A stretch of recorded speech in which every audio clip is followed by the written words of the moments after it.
everyone. Thank you so much for joining us tonight on This Week on Martha's Vineyard. We are so excited to have you here today. Colin, I'm excited for tonight's show. Yes. Can you hear me? Yep, we can hear you loud and clear. Oh, all right, great. Yeah, we're just getting tested here and trying to figure it all out so that we can continue to do this live once a week. And it sounds like that's something that I think everybody is figuring out everywhere, right? What does the new normal look like? And that's for businesses all over the island right now, including Edgartown Diner, who has Ralston, who will be joining us here tonight. Yes. Awesome. Ralston and his lovely wife. We call her Little E. Her name is Mavis. And they are here with me tonight from Edgartown Diner.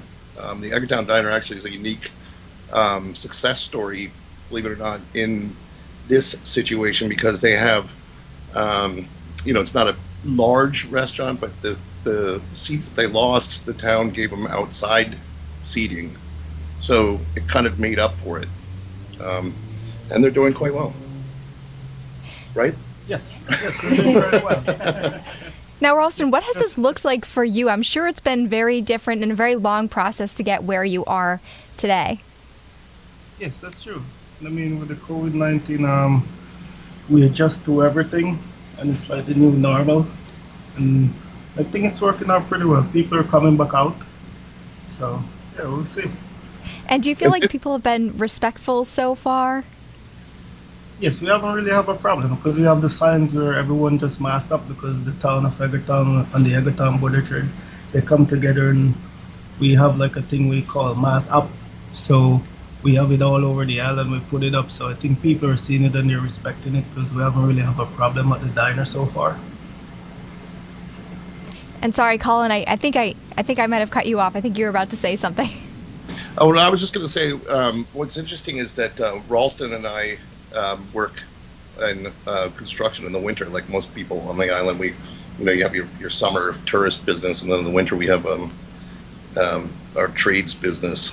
So we work together a lot during the winter. So I watched his whole process go on through the spring, where it was like kind of grim. You didn't know whether you were going to be have any business, and it was like, how do you gear up for something you don't know what's going to happen? So it's kind of good to see this success story in that particular situation. Of course, we're still early. We haven't gotten all the way through the summer here, but the people are here for sure. So if they can stick to the rules and we can stay open, I think that things are going to go pretty well.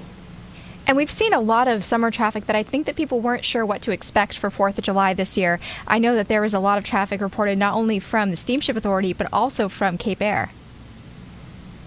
Yes. Actually, I don't have the numbers on that, but I think that was, do you guys know anything about that?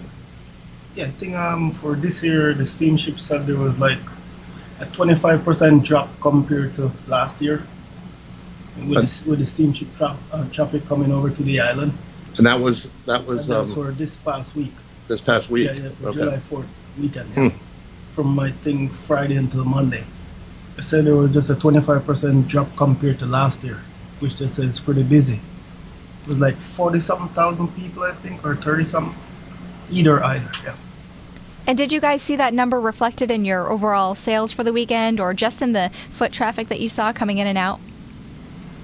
Yeah, with the foot traffic coming in and out, yeah, we did saw a little dip. So maybe it's the same 25% less. So it's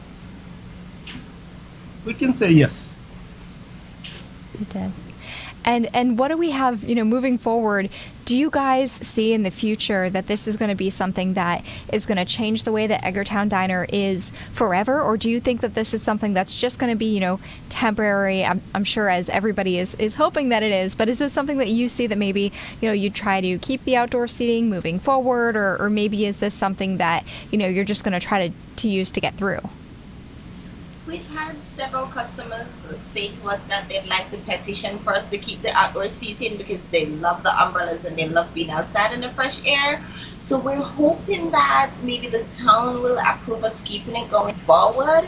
But like you say, we're hoping that things will go back to normal and we'll have all the indoor seatings back. And we actually have a video of some footage that we have from filming earlier that we'd like to play, if that's okay with you guys. We'd love to share this little video that we have. Oh, absolutely. Yeah, sure, absolutely.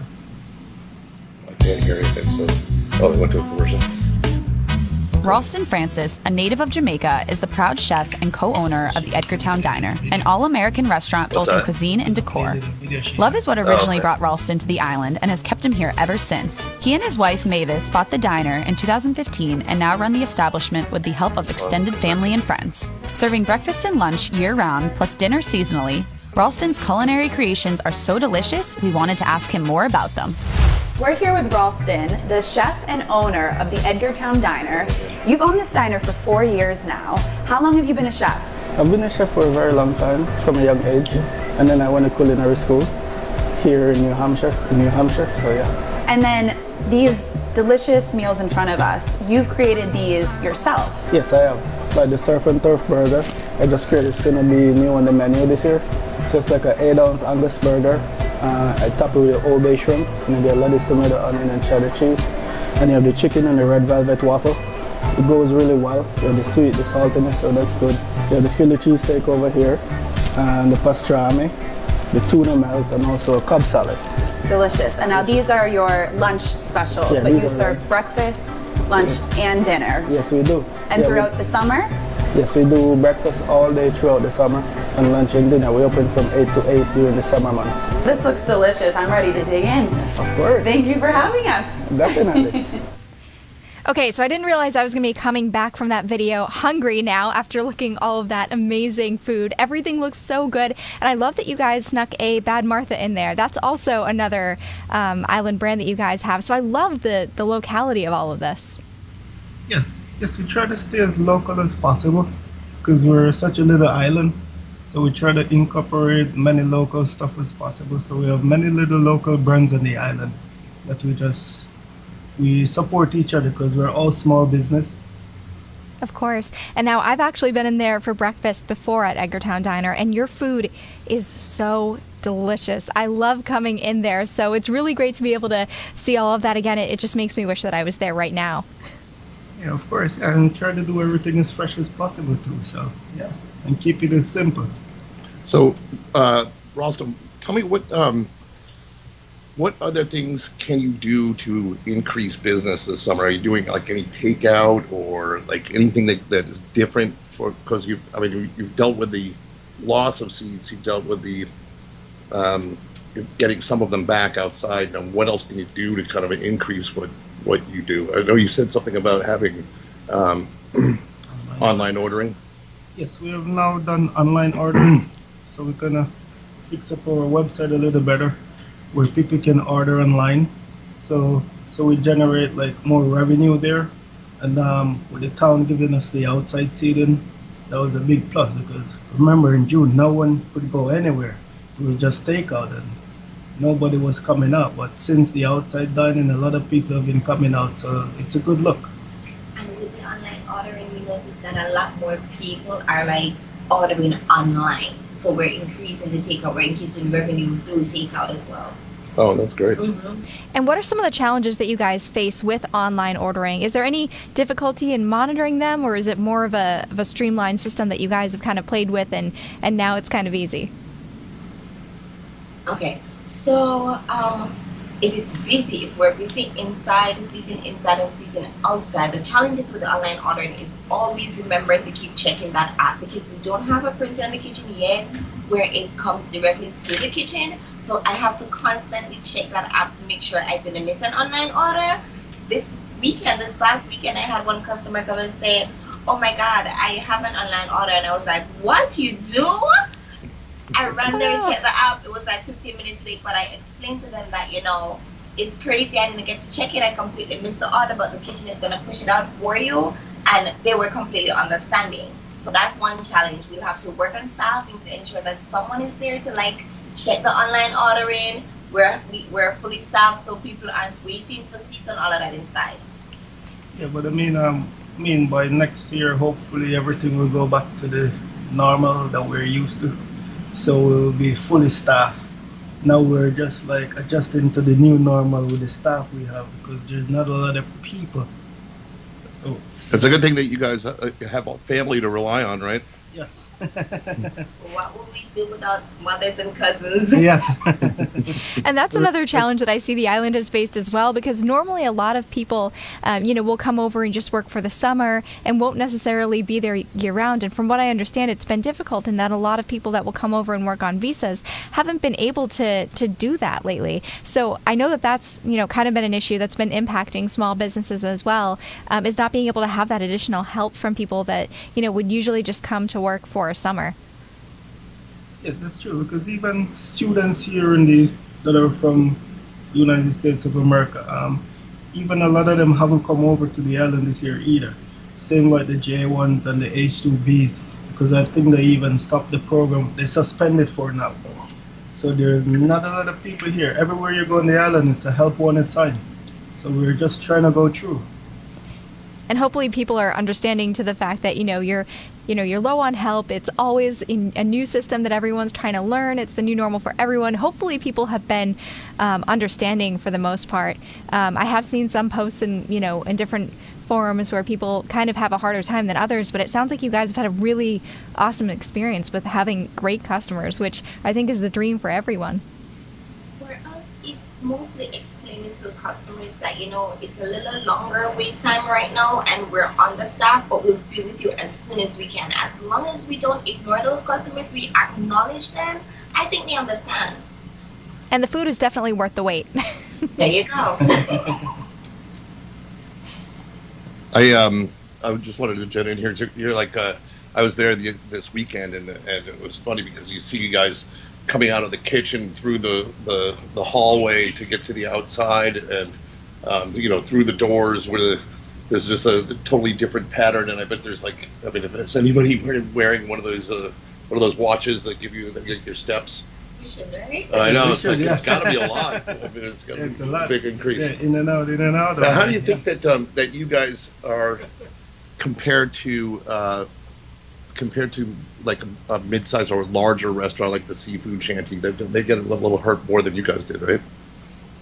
Yeah, I think so, because then again with staffing, because then there's not a lot of people here to work, so then it's very difficult.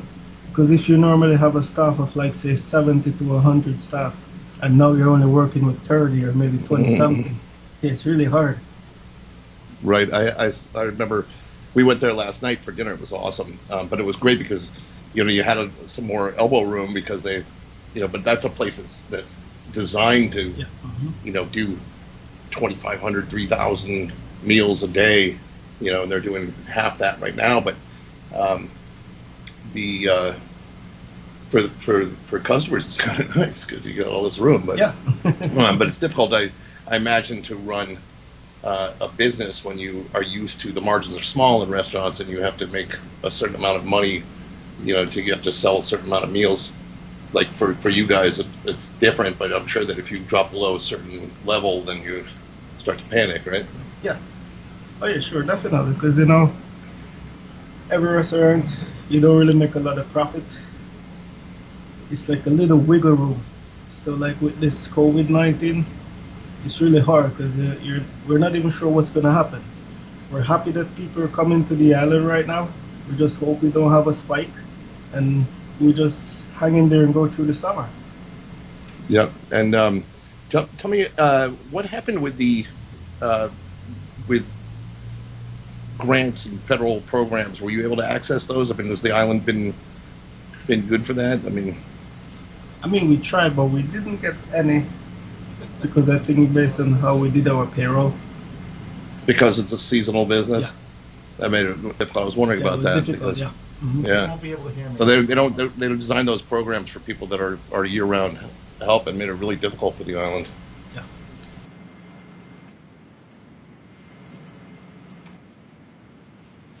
Is Emmalyn there?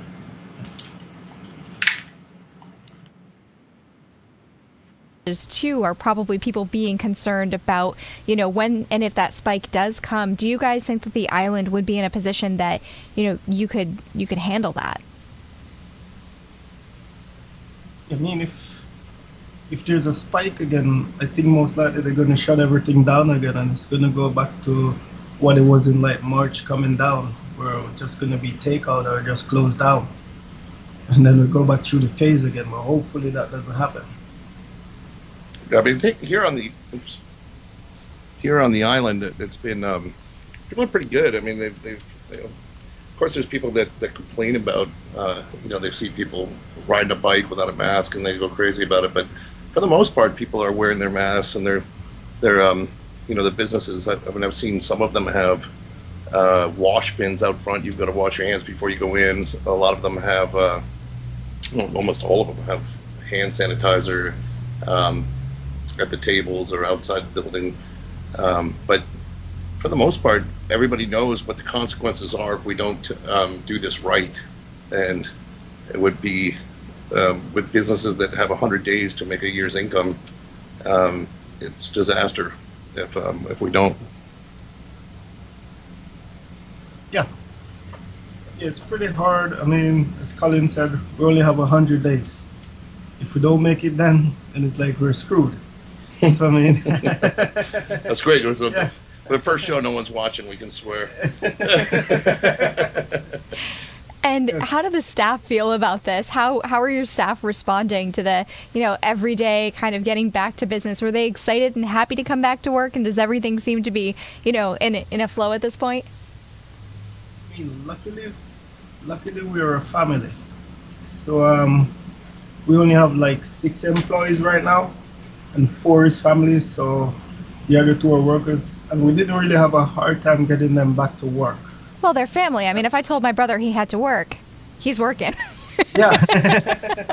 But I mean, otherwise, like, I know restaurants in Boston and all over the United States, it's hard because a lot of people are getting unemployment. They're earning more now. So if you're earning more, you're not going to want to go back to work. So it's pretty hard. Right.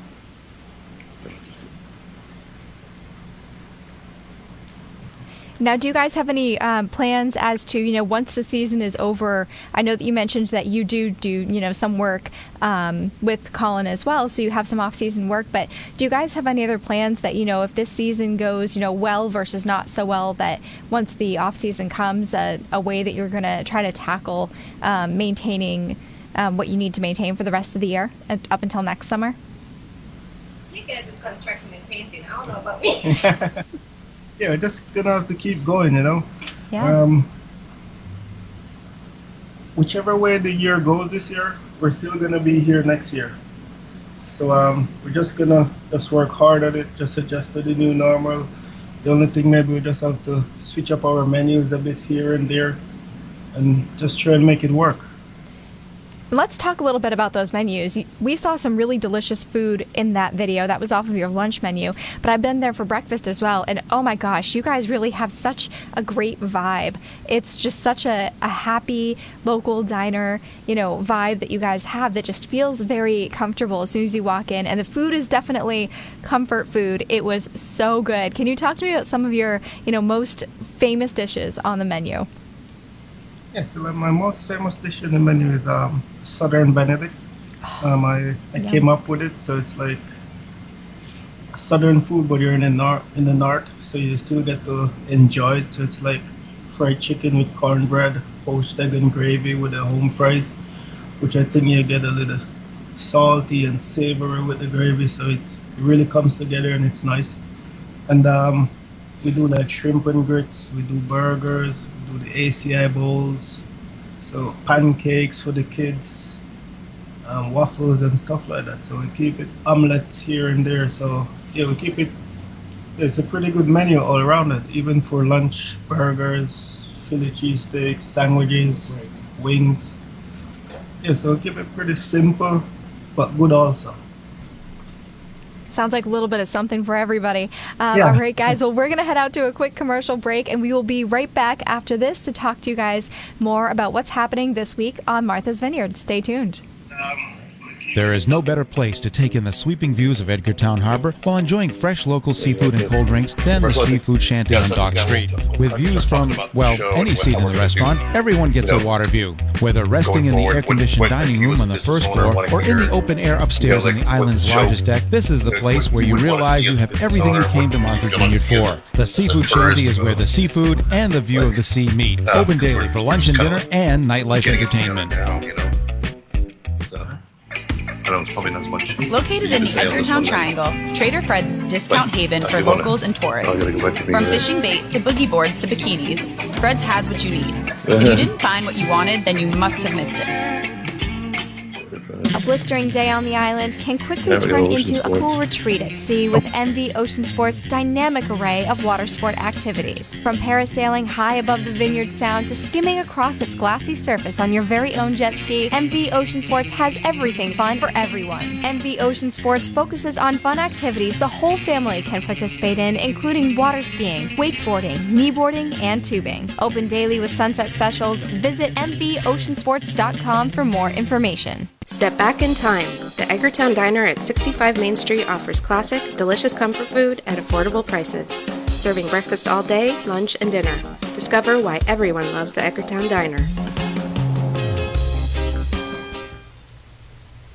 Okay, so at some point, first of all, I need to get myself out on one of those jet skis because that just looked like it was so much fun. I don't know about the parasailing, but I definitely get out on one of those jet skis.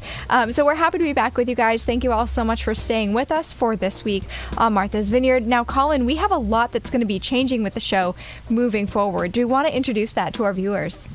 Yeah, well, the first thing we're going to do is I'm going to learn how to hit the microphone off mute button during commercials so that you can't hear me. I've done that twice tonight.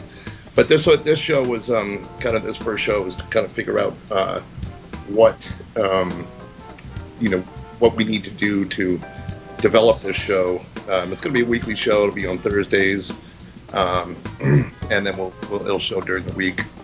But we want to get out and do some filming during the week, and then get a panel together, kind of like this one where we bring in some guests that see how the summer is going for them, and discuss how to make the summer go smoother, and so that we don't end up, like Ralston said. I mean, we're looking here to survive this summer and still be a business next summer, and a lot of people are really going to struggle. The winter is going to be really tough for people, regardless of what happens this summer. So the best we can do is to keep things going, and this is one way to do that. Rather than just doing print publications, is to do something like this that we can be live with. And we have that ability now that we have the studio and we're connected to you guys up in Boston. So we're kind of broadcasting both areas. I think it'll be cool. Absolutely. And it's definitely a different vibe not being able to have so many events. I know that you and I had, spoken previously about going to things like Taste of the Vineyard, whenever they have the Possible Dreams auction. There are so many different fun events that people can go to on the island. And while they may not be happening specifically this year, I think there are a lot of other unique ways that people are finding to, get out there and get creative while still being safe.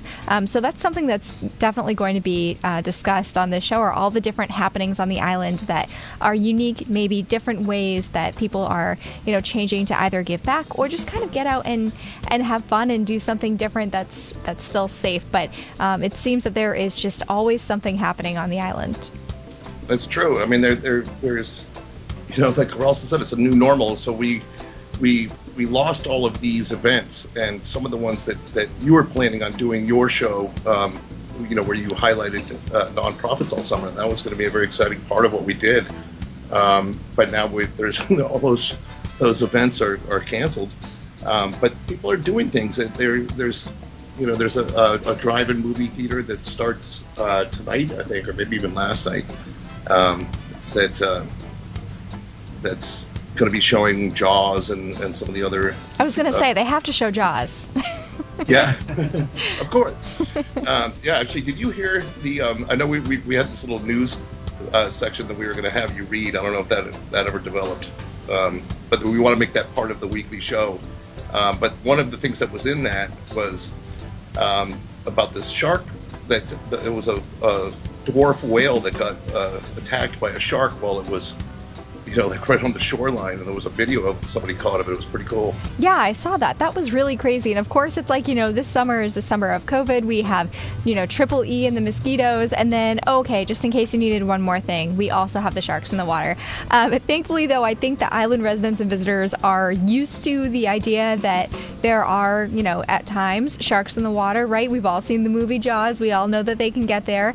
The concern really is just how close are they getting, which is something that was different to see when you see that, that they're just so close to the shoreline. That's not something that you see all the time. No, you don't. And but from what I understand is that they come and look for the seals. And the seals are, they're not right on the shore most of the time. They're off shore just a bit. So it's rare to see a shark come in that close to the shoreline. I don't want to get into any kind of risky area where I'm talking about things that I'm not qualified to. But from my understanding, that would be a rare thing for them to be in that close. Now, have you ever been afraid of a shark in the water when you're going in? Is that the first thing that you're, thinking of? I'm afraid of spiders. All right, I can agree with that. Yeah, no, I think it's just something that, depending on what your favorite beach is, you know where to look out. Personally, I'm a girl that loves Lighthouse Beach. That is my favorite go-to. But now my husband, he's more of South Beach. He just wants to go and, let the waves crash over him. Me, I go in for 1 second and I'm like, that's it. I feel like I'm going out with the tide. It's just the waves are so strong. But how about you guys? What are your favorite beaches? Yeah, the South Beach, because they remind us of where we're from originally, Jamaica. And the waves are always crashing. I feel like I can't stand up over there. In Jamaica, you have crashing waves? I thought it was like calm Caribbean water. Yeah, some part of the island, like the south side, and even the northern coast. Ocho Rios, some of the beaches are really wavy. Oh, cool. How's everything going in Jamaica with the COVID? Have they got it under control there? I mean, I think they've done a pretty good job there, because they haven't really been like a huge spike. Because, for a third world country, I think they handled it pretty well. What's interesting is that for islands, you have a unique opportunity to control the people that come there. Right. Sorry about that. Switch. You have a unique opportunity to control the people that come to the island, especially like Jamaica, where most people are getting there by plane.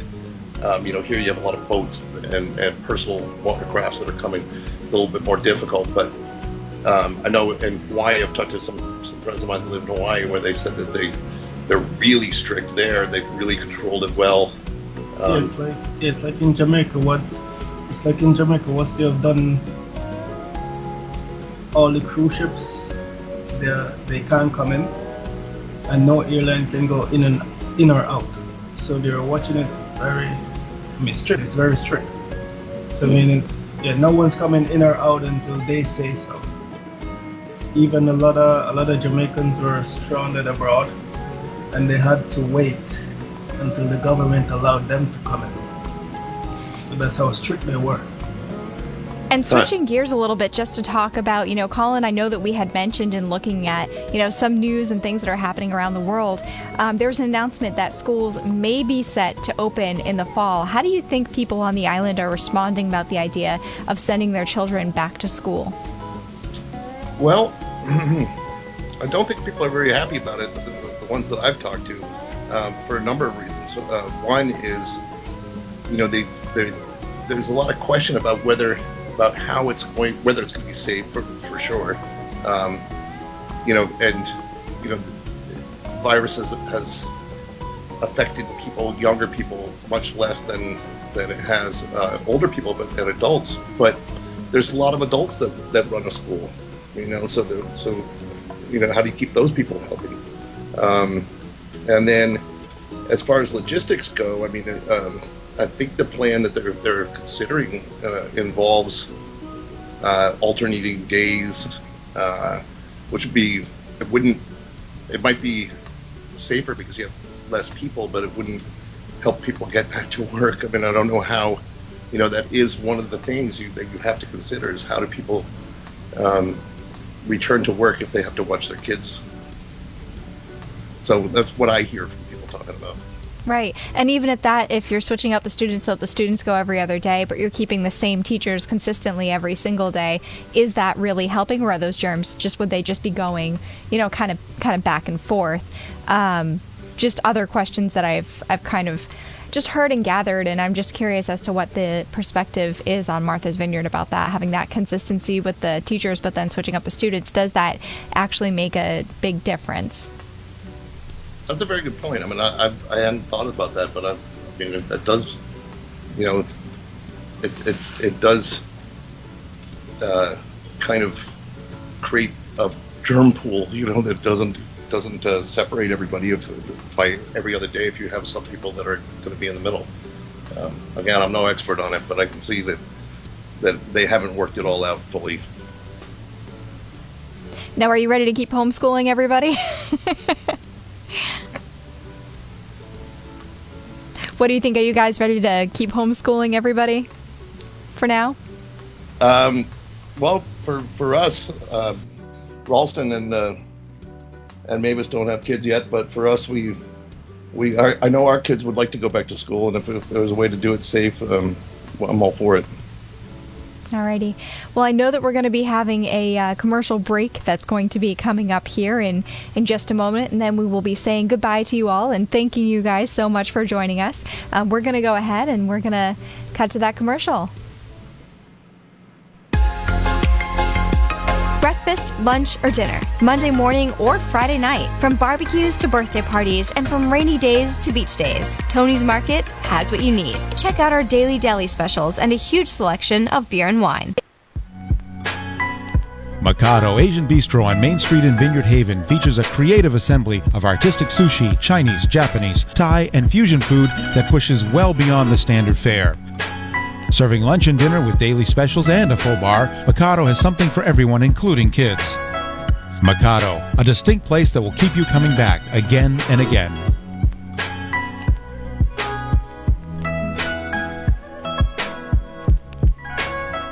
The perfect place for family-friendly fun, Island Cove Adventures on State Road, Vineyard Haven is the island's only mini golf course.